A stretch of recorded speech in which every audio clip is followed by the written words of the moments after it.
আপনারা কি জানেন বাসায় পড়ে থাকা কৌটা এবং কিছু পাথরের মাধ্যমে বানিয়ে ফেলতে পারবেন একটা প্লান্টেড সেটআপ সম্পূর্ণ ফ্রিতে। প্লান্টেড সেটআপ তৈরি করার জন্য আমাদের প্রথমে প্রয়োজন হবে এইরকম প্লাস্টিকের কৌটা, কিছু পাথর এবং ঝিনুক, সাথে কৌটার উপরে দেওয়ার জন্য এইরকম একটা গাছ লাগবে।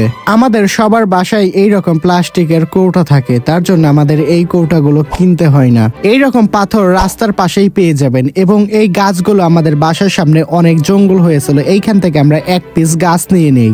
আর এই ঝিনুকগুলো যে দেখতে পারছেন, এই ঝিনুকগুলো নদীর পাশে অ্যাভেলেবেল পাওয়া যায়। আমরা নদীর থেকে 3-4 পিস ঝিনুক নিয়ে আসি।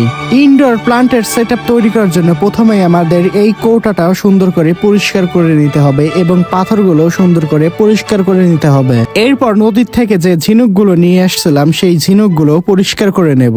আমি আমার চারির সেটআপ থেকে একটু হর্নেট নিয়ে এই পাথরে লাগিয়ে দেব।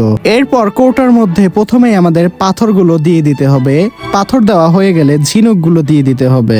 সবশেষে বড় পাথরে যে হর্নেটটা লাগিয়েছিলাম সেই পাথরটাও দিয়ে দেব।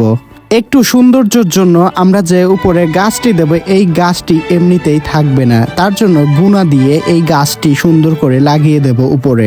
এই তো সেটআপটি কমপ্লিট। এই সেটআপে এখন মাছ দিয়ে দিতে হবে, তার জন্য আমার চারির থেকে ডাম্বো মোজাইক এবং ব্ল্যাক মোজ করে একটি মহিলা দিয়ে দেই এই সেটআপের মধ্যে। মাশাআল্লাহ, আপনারা এখন দেখতেই পারছেন এই সেটআপটা দেখতে কতটা বেশি সুন্দর লাগছে। ভিডিওটা কেমন হয়েছে অবশ্যই কমেন্টে জানাবেন। আজকের ভিডিও এতটুকুই। আল্লাহ হাফেজ।